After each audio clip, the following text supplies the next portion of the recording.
sitting on this first one. I'll bring you a stool over. There's one at the end, and we'll bring the stool over.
Welcome. Can you hear me? Can everyone hear me? All right, well, welcome. Today is Youth and Public Empowerment Day, and we are here to discuss the role that young people are playing at the intersection of climate and nature. We're going to showcase some of the incredible work done by youth-led and youth-focused organizations around the globe. I'll be joined by Grecia from Scouts, Toma from Global Action Plan and UK School Sustainability Network, Catriona from the UK National Parks, and Marina from Youth for Nature. My name is Callie Broaddus. I'm the founder and executive director of Reserva, the Youth Land Trust. And after we introduce ourselves, we're going to dive into what I hope will be a lively discussion on our priorities as youth leaders working in nature-based solutions, our experiences developing inspiring international initiatives that have made our world smaller, and delivering impactful solutions on the ground. But first, I am delighted to introduce our keynote speaker, the Chief Ambassador of World Scouting, Bear Grylls.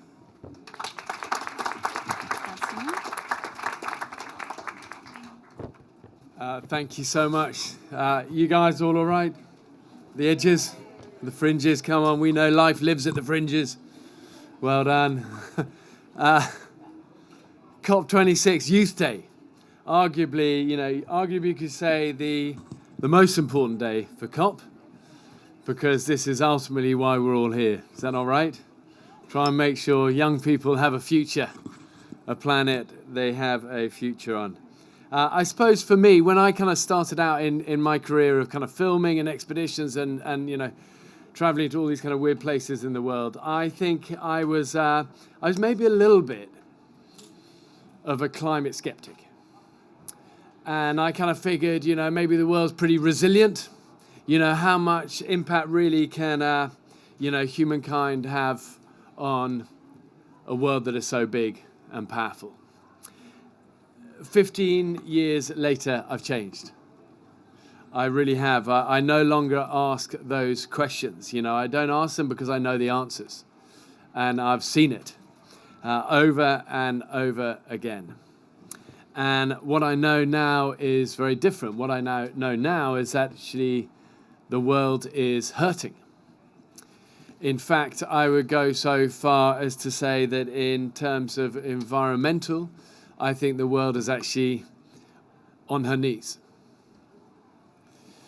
I've seen it in every corner of our great planet. Extreme one-off weather freak conditions, totally unseasonal flooding, unprecedented wildfires, polluted broken oceans that often I've seen started to turn to swamps. Thousands and thousands of remote Pacific desert islands all over the world covered, totally covered, so you can't even see the ground, in plastic and in rubbish. Habitats and wildernesses starving, and all of this has one result.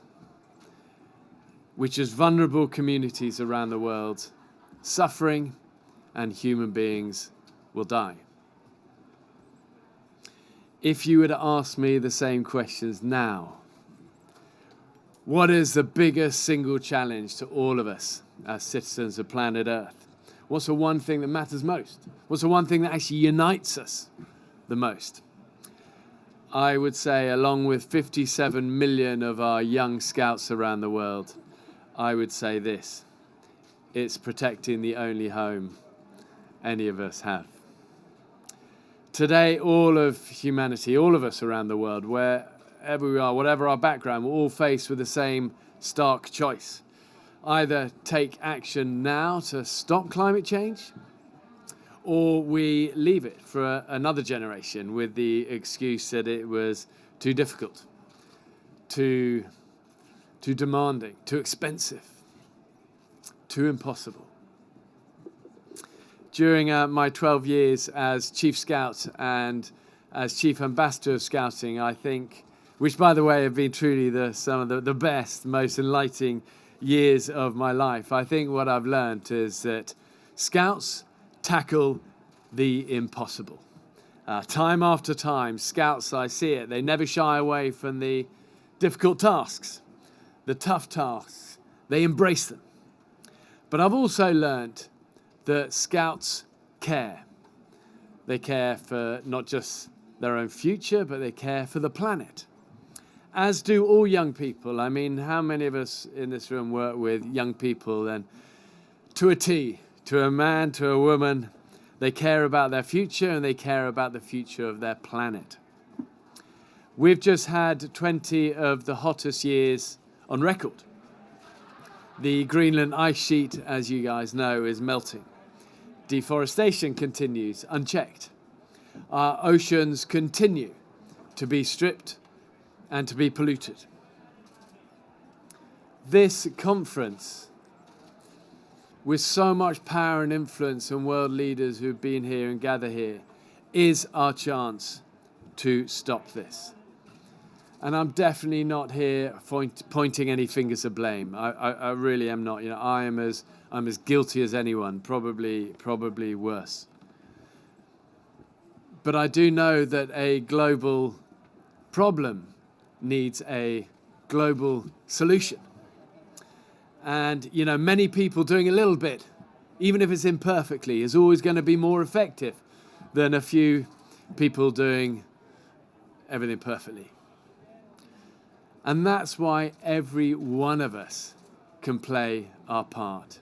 And it's why at Scouts we are so proud at COP26 to be taking a lead and to be making a public promise, a promise to the planet, to say enough is enough.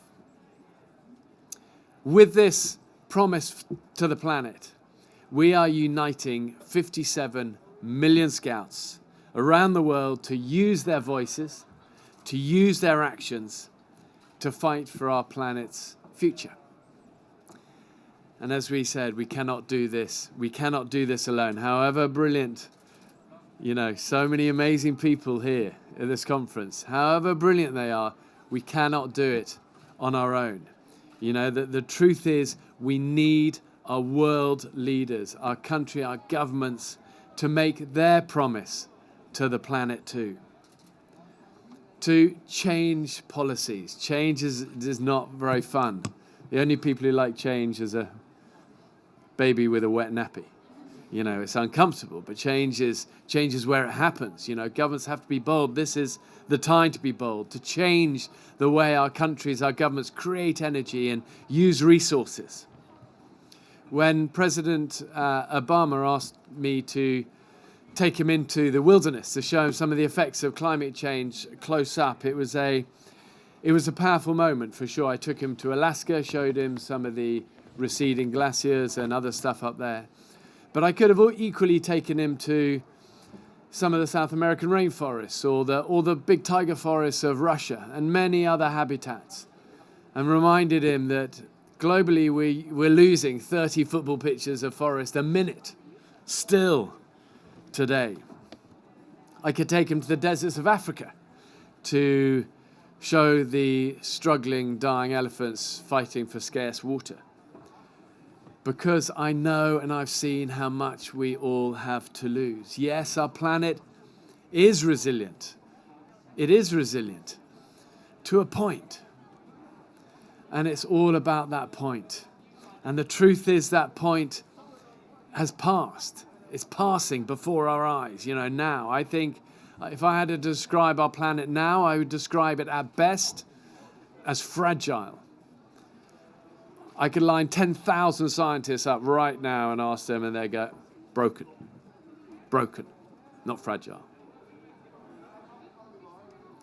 Things are changing, but too slowly. Yes, our countries are starting to make better choices, but not enough. Yes, we're beginning to understand that a sustainable future can be a prosperous future as well. But the pace needs to accelerate. From governments and from us. Young people like Gretsia and Kazi and the rest of you guys here, you are all making and already doing. First of all, you're shining lights as an examples to me. You really are, I mean that, such examples. But you're making difficult but huge and positive decisions in how you live your own lives. And you're an inspiration to your communities, and never underestimate that. The power, the change will always come from young people. But I love what the Scouts say, which is the 4 things: to reduce, to recycle, to recover, to rethink. I love that mantra. I think it sums it up brilliantly. Maybe we reduce where we get our supplies from. Maybe we, instead of shipping around the world, maybe we start to get some local, sustainable, organic, good food locally to us. Does it need to come so far? We recycle clothes and rubbish and a zillion other things that are recyclable. We recover. Maybe we plant some trees or sow some seeds in our garden and grow some veg and clean up the local park. And above all, we rethink. We rethink, all of us. We all have to do it. Rethink where our resources are coming from, how we travel, how we move around the world, how we interact in a new world. And maybe most powerfully of all, we commit to share this promise to the planet, far and wide, because it's when we do that, when we come together and we help each other, that's when real change happens. And I love the fact, and I'm so proud that it's young people that are leading this. I'm proud that this global mission is bigger than countries. You know, it transcends borders. You know, we've got Scouts in 150 countries now, united by an old promise since Scouting began in 1909, an old promise to help each other. And that's really what this promise to the planet is about helping, about protecting, about saving lives and saving our planet. I want to finish with a message of hope. And trust me, I have huge hope through all of this. I know there's anger and frustration and impatience and all that, but we have to have hope. You know, I've seen the power of young people working together. I've seen it over and over again. It's unstoppable. But to me, Scouts above all symbolize hope. And don't underestimate the power of that. You know, that global, worldwide force for good. And it's real. But hope says this. Hope says that we can do this. And hope says that we must do this. Thank you very much.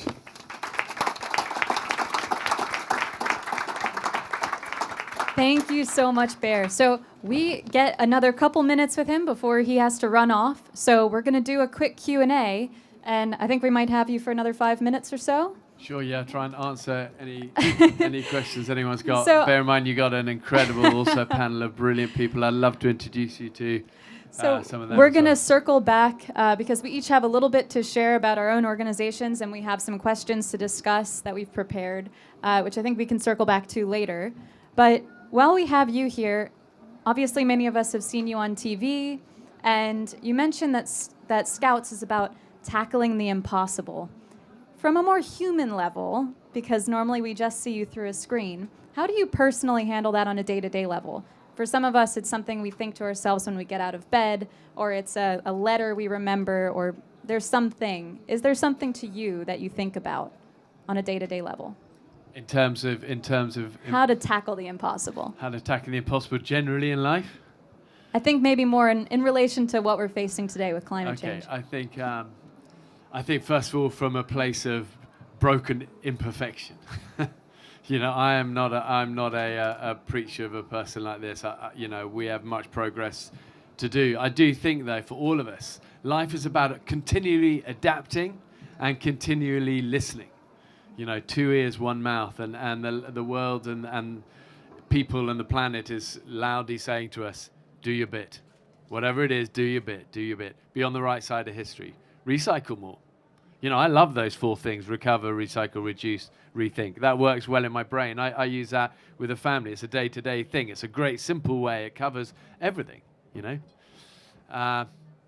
You know, we definitely, you know, I travel a lot for my work. I'm traveling all over the world, you know, and our carbon offsetting is important. But these are drops in the oceans, aren't they? And we should all continue to do all we can. I love the fact we live part of the year off grid. You know, we're powered by wind and solar. I love that. I love, you know, I'm proud to source food locally. I like that. I'm proud to plant trees. I'm proud, but you know, I think ultimately we have to, like I said, we can't do this on our own.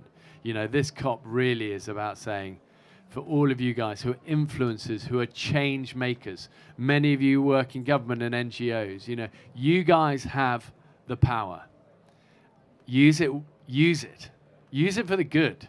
Be the person who can tell your grandchildren one day in 2021 at COP 26, it was epic, it was in Glasgow, I made some huge decisions. In fact, I almost put my life, my job on the line for it. And they all thought I was crazy, but I said, you gotta do it, guys. You gotta do the right thing. So that's kind of how I see a lot of that. And it's not easy for you guys as leaders. None of us like to take risks, especially with our jobs. But the pioneers, that's how you affect great change, isn't it? Does anyone on the panel have a question for Bear, or anyone in the audience? I think we have maybe time for 1 or 2 questions. Or do you have a question for any of us? Well, I'm always happy to take questions. I know sometimes people are a little reticent, but then that sort of outburst, a zillion things comes along. But it doesn't have to. It could be about anything. Yeah, go for it. If you just shout it, then I can repeat it. Okay. So you talk about sort of like empowering Scouts to feel like they can be part of making the difference. So what is a practical thing we can do to help empower the youth around us in our communities to feel like they can actually make a difference in the fight against climate change? Well, I think it's a bit like parenthood. You know, how do you be a great parent? And this is maybe some of you guys, but and again, I come from a place of broken imperfection. Example. You know, and I think it's the same with scouting, trying our best, doing our best. That scouting motto, do your best, to be a good example. And I think those 4 R's are great guides. You know, I use that in my life, imperfectly, but I try and use those things. Try and reduce how we recycle, recover things wherever you can, and rethink. Don't be scared of that change. Rethink things. Is there anyone else in the audience with a question? Yes. If you shout it, I'll repeat it. I was wondering if there are things that sustainable development should be enshrined in our education curriculums internationally. So the question is, should our sustainable development goals be enshrined in our education curriculum internationally? Yeah, I actually do. I do. I look back and I kind of think, I wish I was taught some of this stuff in school. The only thing I hesitate with, I sometimes find the Sustainable Development Goals are titled quite sort of formal and scary, and you know, and I remember when I first heard it, I thought, well, that sounds so corporate, and you know, but I kind of got used to it over the time. But the intention is right, and the goals are amazing. and well thought through and brilliant. And of course we should be teaching young people these sort of things. I look back and I wish I'd been taught a whole ton of things about life, you know, at school. And I think how to protect our planet sits there strong alongside how to be a good guy, how to be a good employee, how to be a good employer, how to get on with people, how to build teams, how to take risks, how to deal with debt, how to deal with bullies, how to deal with social media, and get outside and let's go running. And if there's any time for a bit of maths and Latin and French at the end, knock yourselves out. But those would be my curriculums at the top. And having great global goals, you know, maybe I'd call it something else, you know. What would I call it? Maybe like goals for a great planet or something, you know, I don't know. Development's quite a big idea for young students. Yeah, yeah. Well, I think we might have time for one more quick question, if there is one. No? Yep. Yes. Hi, just a little bit further about that kind of balance between, you talked about between kind of outrage and optimism. People, that kind of balance between, you know, feeling like you need to be optimistic, you need to take action to change, but then also recognizing the kind of that time of outrage that we've managed to know this stuff for 30 years since I first got involved. Still not doing enough about it. Just to repeat that for the online viewers, the question is about outrage and optimism and how you balance it. First of all, I think an essence of outrage is important for change. You know, let's not underestimate that. You know, I'm saying we don't want, you know, we want bad stuff, you know, and we all know what's bad stuff and good stuff.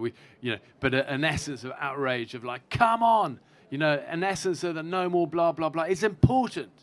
You know, it is, and because it's a voice of experience. And it's called righteous anger, which is, in essence, righteous. Okay, so I think a bit of that is important. At the same time, I do think optimism is key. You know, you've got to be hopeful. You've got to be that optimist. It's wrapped up with being positive and a way of life, you know, because, as they say, nobody ever raised a statue to a critic. It's easy to criticize. It's easy to point the finger, you know, especially at other people, you know. So none of us just want to be critics. I think an element of righteous anger is a good thing, and an even bigger element of optimism, and even more importantly, determination, I think, to actually make stuff happen.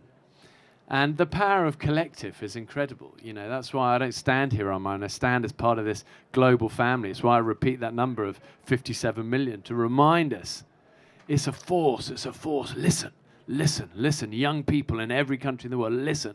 And it's just about trying to give leaders and governments confidence, because ultimately it's all about confidence. You know, if you're president or prime minister and you think the young people are going to go, you know, don't like it, it's scary. But if you feel this groundswell of like, all the young people in my country want me to write in stone, recover, recycle, you know, I'll do it.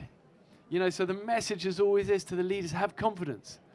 But here's what I've learned, is all of us are leaders. That's the thing. We're all leaders in our world. If you influence anyone, even if it's your kids or your partner, you are a leader. You're leading. And therefore, let's try and lead, like we said, that example. Not from a place of judging, because we're all flawed and we can all do so much more, but from a place of dib, dib, dib, do your best, you know? Which is a great place to leave it. But just to say, you guys have been lovely. Thank you for being here. Thank you, more importantly, for everything you guys are doing, because the real work is being done by you guys, you know, and those of you watching around the world who care about this stuff. So keep going, respect, never give up. Thank you so much for being with us.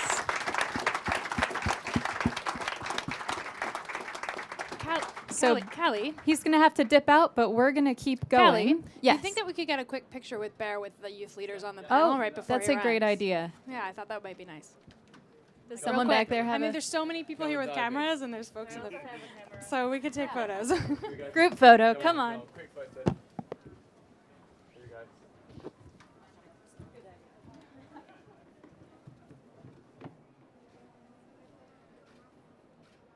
Got it? Oh, hold on, one there you go. Got it. Thanks, guys. All the best.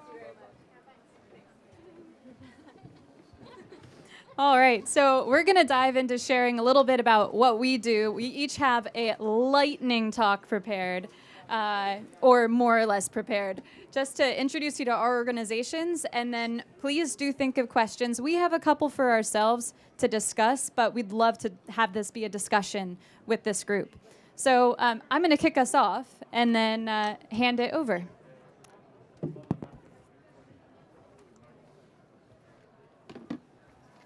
Give me 1 second. All right. I'm a little shorter. So, as I said, my name is Callie Broaddus, and I am the founder and executive director of a youth-led organization called Reserva, the Youth Land Trust. Our mission is to empower youth to make a measurable difference for threatened species and habitats through conservation, education, and storytelling. And the faces that you see on the left of this slide, that is who we are. We're led by a group of about 65 people from around 20 countries around the world. And we meet once a month on Zoom, and we work together on our fundraising initiatives and initiatives that we have to make a direct impact on conservation.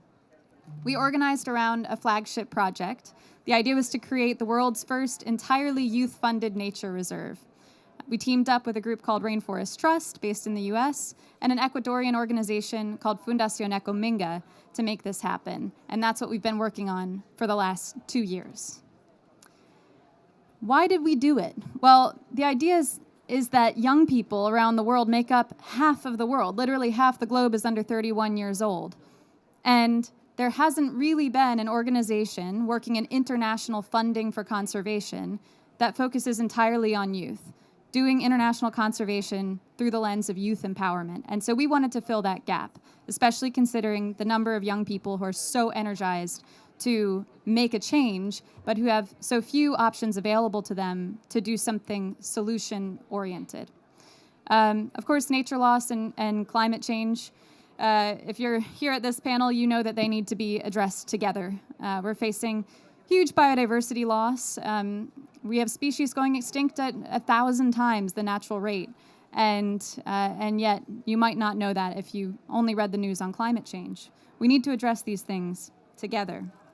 But, you know, it can be it can be easy to become numb to statistics. And, you know, perhaps that's why we're at COP26 and we are still waiting for serious action to take place.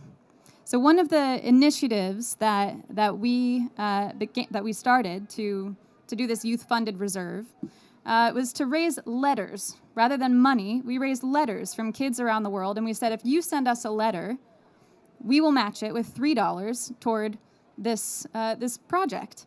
And so any kid anywhere could actually be a philanthropist in their own right. And while reading those letters, we had some interesting statistics and facts pop up that you might not have heard yet. Now, they're hot off the press.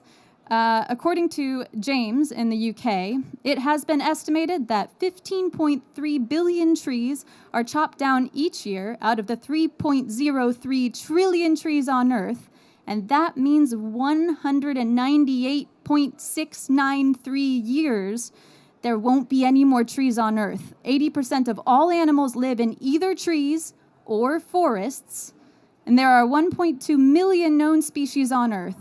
But scientists have estimated that there are 8.7 million different species, and that means 6.96 species of animals will die. Take that to the bank. That's a statistic hot from these letters. And more succinctly, just to sum it up, Amalia tells us that I know every 15 minutes a rainforest disappears. According to Joe, if we do not stop deforestation, animals will be extinct in 25 years. These are serious problems indeed. But we think that young people obviously have a huge amount of creativity, some very interesting ideas, and some odd sources. But we teach kids and youth how to channel those interesting ideas into communicable solutions and fundraisers to raise money and have a direct impact given whatever their strength is. So this is what we did. We spent 2 years. We raised about $90,000 from youth around the world, and we teamed up with Rainforest Trust. They matched every dollar, and this is what we protected. It's a 244-acre cloud forest reserve in northwestern Ecuador. It's called Dracula Youth Reserve, and it's something that makes us feel that, you know, we've woken up, and we may not have saved the entire world. We may not have saved all these thousands of species that are endangered, but we have definitely saved a few, and it's something that it's quite cathartic. So we know the scales of the problems that we're facing, but you know, how does this affect humans? If you're not motivated by nature for its intrinsic value, which many of us are, how does it affect us? Well, back to these letters, and I should say, if you look over there, Joe in the nice gray suit and the black mask, he actually has a stack of letters that we're going to ask everyone here to take a pack home. They are original letters written from kids with little drawings and everything, and whether you need motivation or inspiration, these are for you. So please see Joe on your way out.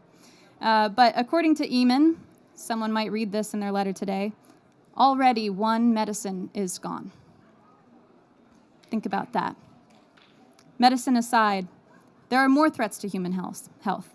As Hasib from California explained, it's important because animal equals food, food equals longer life, no rainforest equals no animal equals no food equals no longer life.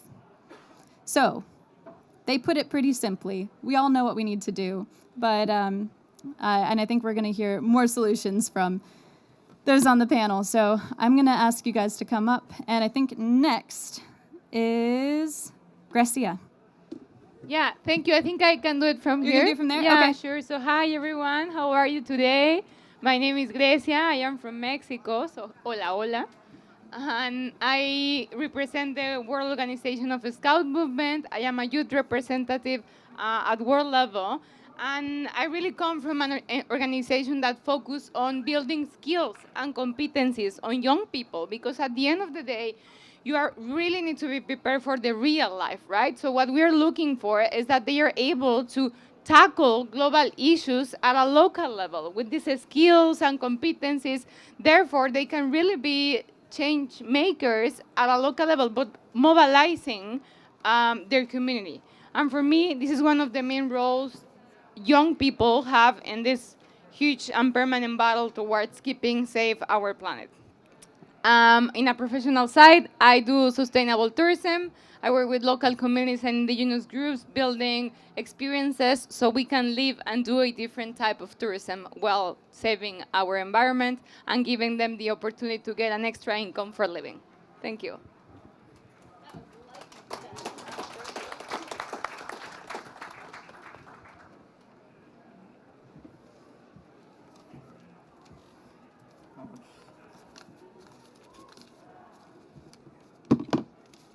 Talk from here? Yeah. Okay. Hello, everyone. My name is Toma, and I'm here today to talk about the UKSEN, which is UK Schools for Sustainability Network, and how we are working together to address climate change with a focus on nature-based solutions. The UKSEN, hosted by the environmental charity Global Action Plan, brings together regional networks of students to connect and collaborate on issues they all care about. Fully supported by school staff. There are over a dozen networks all over the UK, reaching from Somerset to London, and even to Ireland. The UKSEN has allowed many like-minded students from all backgrounds and school types to come together to share ideas and express their opinions, leading to a positive, collaborative effort to help our planet. Schools are increasingly being put under pressure to pursue climate-positive solutions by UKSEN students, including nature-based solutions. Ever since I joined the UKSEN, I've been blown away by the amount of work and quality that has been produced. The UKSEN brings together students to connect and collaborate on different issues. On the board, you can see there are 5 main aims. can anyone see a common theme between all the aims? It is the idea of collaboration and inclusivity that is a main factor and driving force between all the aims. We feel this is a key to achieve results in today's world. Currently, there are over 20 UKSEN students in this venue right now, and over 35 UKSEN students all around the UK from their home base, where they can collaborate with us through the internet and social medias. So currently, all of us are spreading different ideas on how to address climate change nationally, in our regions, school, and in home. In the past week, there have been many activities that have been completed by some of my peers in the UKSEN. There has been a student who's been working in journalism, reaching out to editors, TV programs, and news stories. There have been 2 students recently this morning around 6 a.m., and they did an interview with Good Morning Britain, which is one of the biggest news sites. So additionally, there have been many students who have gone into local and national politics, which they have interest in. There has also been students who have been posting on high-profile social media accounts. You can work out that the students in the UKSEN are ambitious and keen in tackling nature's problems. This ambition can also be described as another driving force in producing climate solutions with nature through some of our initiatives that have taken place. In my school, we've been able to set up an allotment where students can take part in organic composting and gardening. Although this might be described as a small step, it allows students in my school to see what impact they can have in improving current climate. In other schools, rewilding, tree planting initiatives, meadow planting has all taken place, all thanks to the influence of UKSEN students. Many UKSEN students are indeed the pioneers in school gardening, tree and meadow planting, rewilding, and raising awareness of the essential benefits of nature and being outdoors for young people's physical and mental health. Ever since I was young, I've realized how privileged we are in the UK with the vast amount of resources we have available.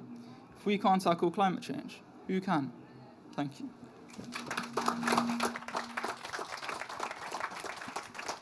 Are you going to sit here?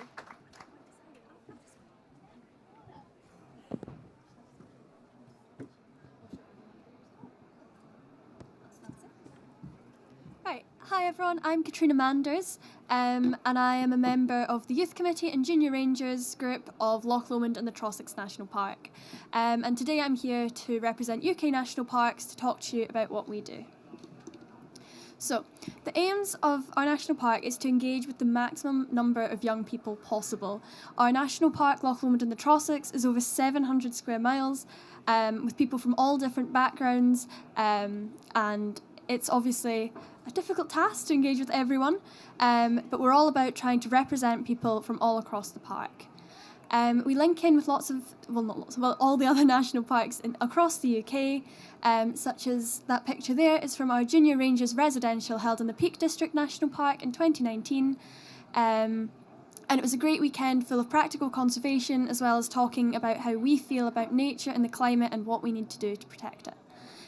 So youth engagement in Loch Lomond and the Trossex works in 2 key ways, which I've kind of touched on already, but our youth voice. So 2018 Year of the Young People, I'm sure many of you will be aware of, we set up our youth committee, which I'm a member of, got the merch on today, and we kind of based our committee and our aims off of the Europark Youth Manifesto, which is what's being discussed in that picture. That was a presentation at the conference they held, which I believe was also in 2018.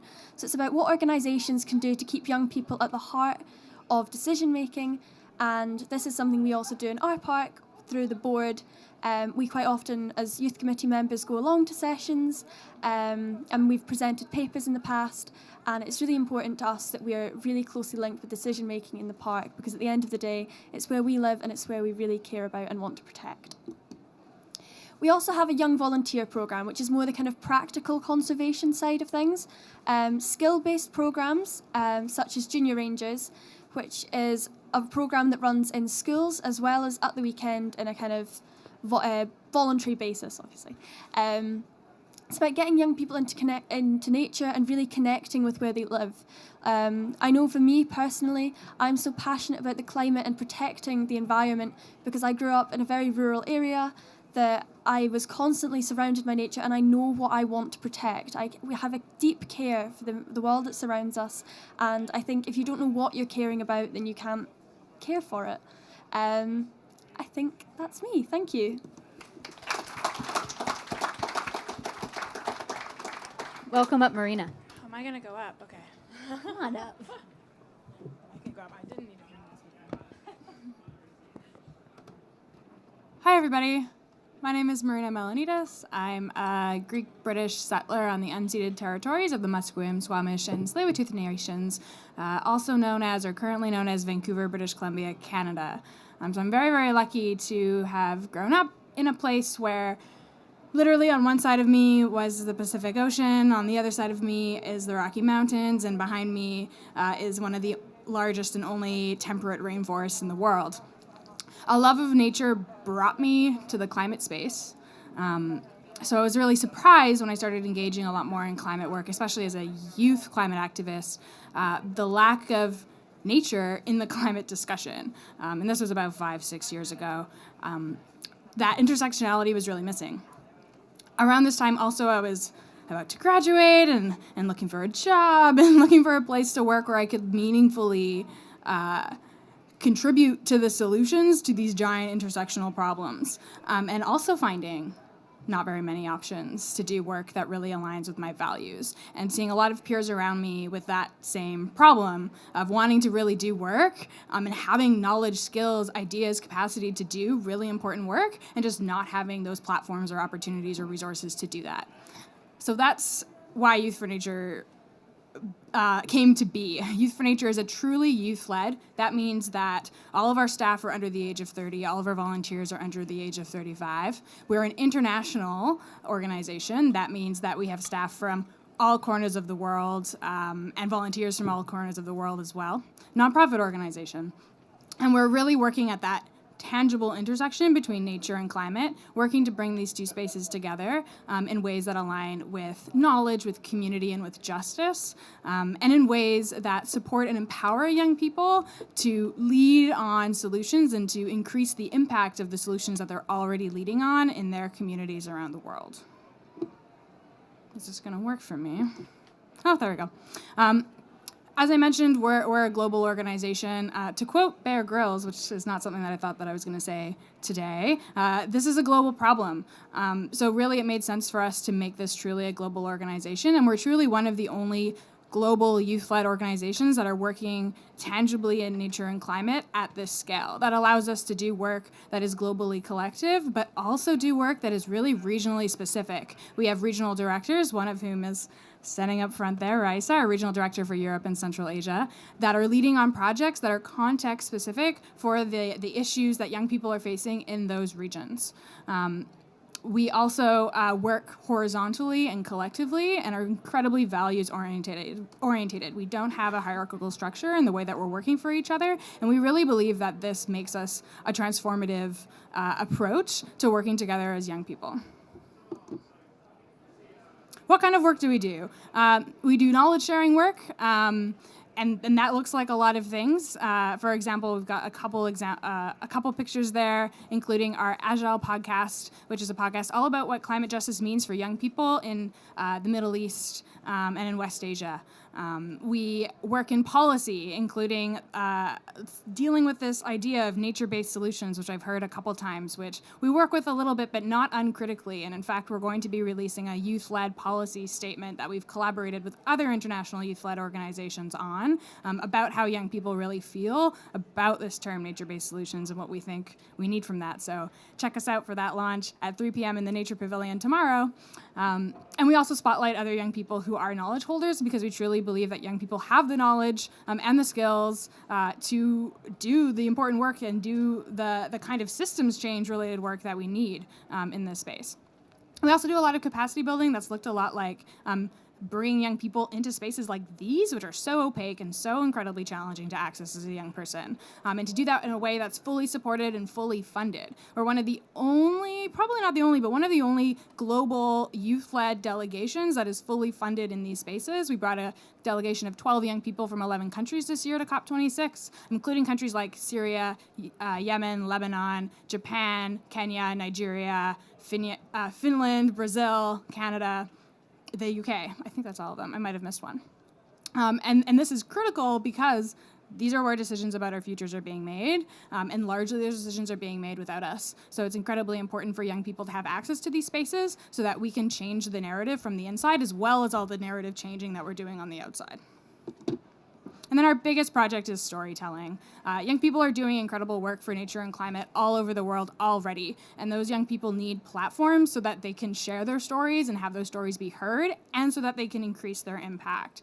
So we have a storytelling campaign where we've collected, I think, over 100 stories from young people from over 80 countries of the real tangible work that they are doing for nature and climate in their communities. And we're not just telling these stories, but we are supporting those young people in the process as well. So we've created a global youth storytelling community where the young people that are sharing their stories with us can connect with each other, can learn from each other, and can access resources that we provide, like mentorship opportunities, tangible training opportunities, and direct funding to support their work so that they can scale up the work that they're doing on the ground.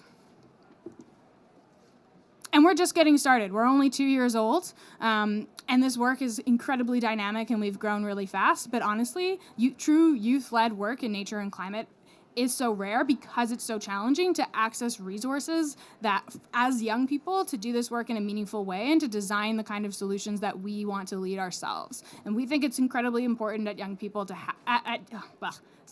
We think it's incredibly important at Youth for Nature to be able to have the tools and the spaces and the platforms to lead on our own solutions for nature and for climate in our communities. This is transformative as young people to have these tangible opportunities to do really meaningful work ourselves that we know that our communities need, because we are community experts, we are knowledge experts, and we are experts in the interconnected crises that is biodiversity loss, climate crisis, and inequality and injustice.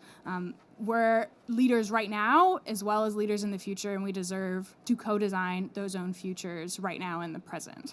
So our social links are up above. Please hit us up, check us out. And if there are other young people in the audience, which I think there are, chat with me afterwards. Let's do this together. Thanks. Awesome. All right, so we only have about 10 minutes, so we're going to jump into these 3 questions that we've put together. But please do think of a question. We would love to turn this into a discussion. But why don't we just kick it off? So our first question is, why is it important to engage with young people on climate change, and how should this be done? I can Who start. wants to kick it off? Yeah, Sure. you want to take it off? But first, I think I would like to ask here, who or which of you are here because you went through a youth process and this helped you to really get a base on the job you do right now? Like, raise your hand, please. Okay, 1, 2, 3. Okay, somehow we are on the way. We still need to keep working on that. So for me, it's very important that we should engage youth, but engaging for me means really making, can you hear me? Yeah, okay, cool. Really making us take part in the policy design and the decision making in the implementation and the evaluation process. But not only inviting us to be present, to take the picture and just like click on the square of inclusion of youth. We really have to fight for youth tokenism and youth washing, because right now it's like it's like the fashion thing, right? Like youth. But what are you really doing to involve throughout the whole process? Because at the end, if we are going to be benefited or impacted, we should be taken into account. I think there are some youth that really don't have a choice. Youth that are living in the battlefront lines, such as environmental defenders. I come from Latin America, and every day there is especially environmental women defenders like killed because they are fighting for their forests. And I think these kind of people need to be also included, like indigenous groups, because they are already fighting to survive. I think most of us have the chance to go back home, be in a safe home, and close ourselves into our rooms. But these people, they are really like trying to survive, and we are not really putting attention to the daily basis they are having to face, right? So they must be included, and they must be taken into account, because they have the answers to many of our questions on how to be better with our Pachamama, with our mother nature, right? Like they have been observing nature for way more years than us. So I think this is a good way to start engaging us. Nailed that. Does anyone else want to add to that about why it's important to, why is it important to you to engage youth in climate solutions? So currently, right now, I think us young people, we are literally going to be the workforce in the future. We are going to be the people working. So if climate change is going to affect our future, we kind of want to mitigate the risk and stop the risk so we can have a balanced workforce and have a good working schedule of kind of like a symbiotic relationship. If the climate is not okay, we're not okay, because we can't work properly and society can't function in a certain way. This being productive. Society can't be productive in the future if climate change affects us even more. Either of you want to say anything? Yeah, I mean, I think kind of touching on what's been said already, it's so important that young people aren't just kind of brought in for, it's really important that youth empowerment days such as today are happening, but it's so important that we aren't just brought in for these days, and we're not just brought in for youth committees or youth volunteer programs, but we're actually integrated into the system, and organisations really take us seriously, not just as young people, but as people that have opinions and solutions and that can be valuable members of teams. We're not defined by our youth, we're defined by what we do and the opinions we have and the change that we can make happen. I think that's a really good segue into our next question, which is about the barriers that youth face getting into these conversations and into organizations, and not being at the kids' table, but just being amongst the rest of the people making decisions. I know at Reserva, one of the things that we work on is the barrier of becoming a philanthropist, the barrier of how do you make a measurable difference for conservation when conservation is just for wealthy people who have a lot of money to throw at it. That's not true at all. And if we break it down into something that, any kid can do, whether it's a lemonade stand and you say, well, $3 isn't that much. No, $3 can protect a classroom-sized area of rainforest. And making it bite-sized is something that can help cross those barriers for kids to get into philanthropy or into on-the-ground conservation. But what barriers have you guys faced getting into, these organizations you're working with? How much time do you have? 4 minutes and 44 seconds. 4 minutes. Maybe I'll bring it to the ground and talk about COP. And I'm sure many have been involved in these discussions about this COP being one of the most exclusive and accessible COPs yet. And young people are really at the forefront of that. As Youth for Nature, as I mentioned, we brought a global youth delegation here. And that was very challenging, facing barriers like access to passports, access to visas, access to financial resources, the access to vaccinations and the ability to get a vaccine, to be here. Let's not forget we're in the middle of a global pandemic. And then once we actually are able to break down those barriers, and which was a challenge, and actually get here, we are still often sidelined. We're here at a youth panel instead of listening to our very important and real and helpful knowledge and skills and expertise about these topics on other panels with other folks, on intergenerational panels. We saw that observers were not getting access to the negotiation plenary, especially during the World Leaders Summit. That young people are usually here on observer passes. Young people don't get access to this, again, even when we pass through all those barriers just to get in the room, we get into the room and the door where the decisions are being made is locked, and young people are not allowed to get in. And then, there's tokenism. which was spoken to really, really well by the rest of our panelists, and symbolism, and a nice photo op that doesn't progress any further than that, or a nice comment after we speak, saying how we spoke well, but then not actually offering any meaningful measures or resources or ways that they can support our work. Everybody here is a person of power and influence and privilege. You might not think that you are, but the fact that you are in this room means that you are at some level a person of power, influence, and privilege. And there are things that you can do to support young people here and to support young people in your own communities at home, whether that be network opportunities or donations, or actually funding young people and youth-led work, or hiring a young person onto your team, or even better, hiring a young person, bringing a young person onto your board of the organization or the company that you're working on. There are so many things that you can do, and young people have ideas for how you can support us.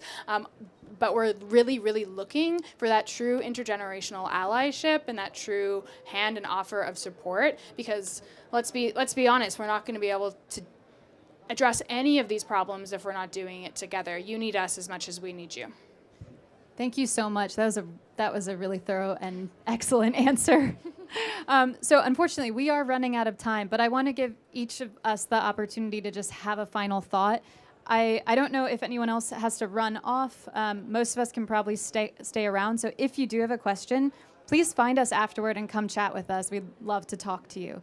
But why don't we each give a closing thought, and whether it's an answer to the third question or just something about your organization you'd like to share, you've got 30 seconds each. You want to start at that end and work this way? Oh man, okay. I feel like I sort of just gave a really good closing thought. I mean, maybe one thing that I'll say is, as the founder of a youth-led organization, I think it is really important for young people to have opportunities to make tangible decisions about this crisis, about this intersectional, interconnected crises that we are facing, because young people have really tangible ideas and solutions. And from working in youth spaces where I've had the ability to have ownership and agency over the work that we're doing with the youth around me, that's just been the most empowering thing that I could have ever imagined. And I feel like we've been able to grow so much faster as individuals by doing this work together. So anything that you can do to support that kind of work is so transformative, not just for us as young people, but if we're thinking about 10, 20 years down the line, like one of the panelists mentioned, we are the workforce of today, but we're also the workforce of tomorrow. So supporting tangibly youth-led work so that we can build those skills in a really effective way is not just helpful right now, but it's going to be necessary for us to continue to address these problems in 20, 30, 40 years. Because let's be honest, we're going to have to be addressing these problems for the rest of our lives, and young people are ready to do it. Go ahead. I think I'll be in on that. I think in terms of the capacity building, it's really important that we get to know biodiversity, nature in a really fun and inclusive way. Otherwise, we will never protect what we don't love, right? And I think this could be really well done through non-formal education, where people can really focus on enhancing its personal development. Because if you are not good, nature is not good. And if we can see right now, our society is broken. Like, many things are going bad, a lot of mental issues.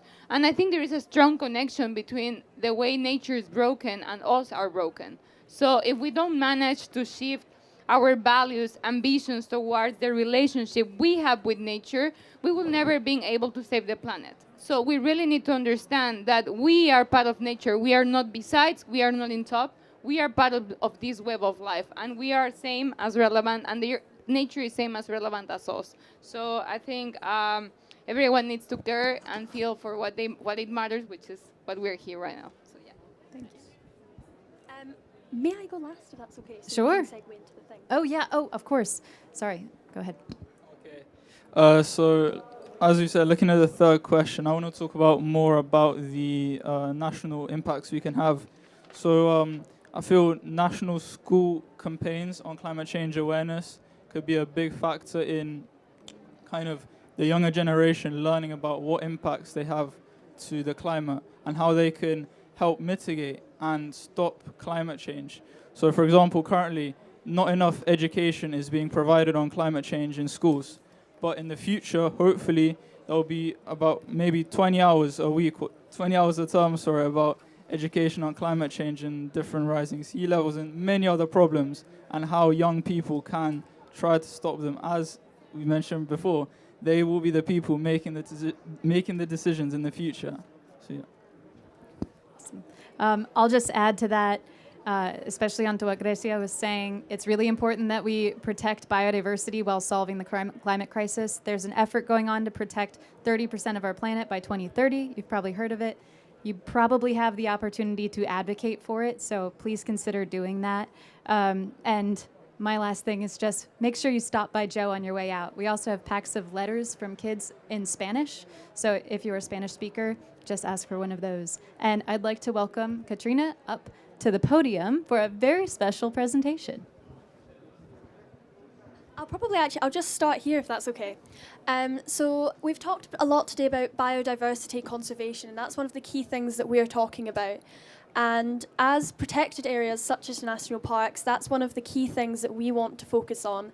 And we're releasing a very exciting statement today, a pledge that, if I can pass over to James, who's the convener of Loch Lomond and the Trossex National Park, to just quickly talk to you about that.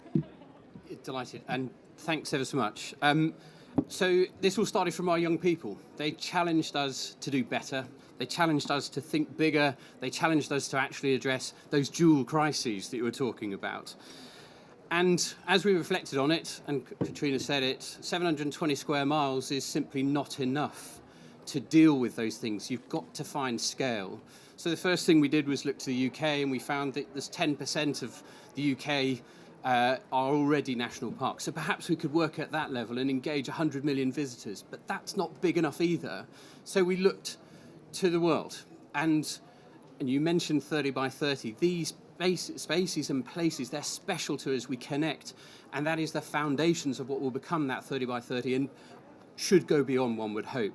But these foundations, and so what we have sought to do in addressing that challenge, and mindful of all the comments that have come, which is this can't be about sort of veneer, this has got to be meaningful. We've reached out across that global family. We've developed this commitment, and Katrina's actually going to challenge us in a moment. She'll have the last word. But this commitment of a founding group connects the two crises and shares what we, as that group of special places, that commits us to doing more, to trying harder, to engaging. It challenges those around us to focus on those spaces, to build on those places and use it as the 30% that transforms and hopefully underwrites the support of the world. And I'm looking to some of you in the room, and I hope you will join us on this journey between COP26 and indeed COP15 and beyond. But I've said enough about it, and I'm going to leave the final word, if I may, to Katrina.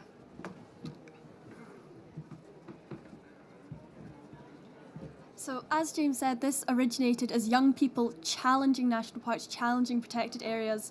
So, I'm going to challenge them again. We've got, on this protected and conserved areas statement, there's, how many signatures? 30 odd? 40? Just under 30. Just under 30. But I challenge there to be more. More can be done by protected areas, and more protected areas across the planet can take part in this. So, there's a statement on behalf of the next generation at the front of this document that I think I'd like to read to you now, if that's okay. These special places are being protected for everyone forever. On behalf of the next generation to inherit this privileged task and those to follow, I commend this statement of intent. I call on those who can fund and support these organisations to hear its message. If we don't succeed here, then where? Unite to support this global community, to learn and lead together, and to show the way. Mine is one signature, one voice. I would ask others to join me in urging leaders to unite for nature and support this cause. And I am now signing it.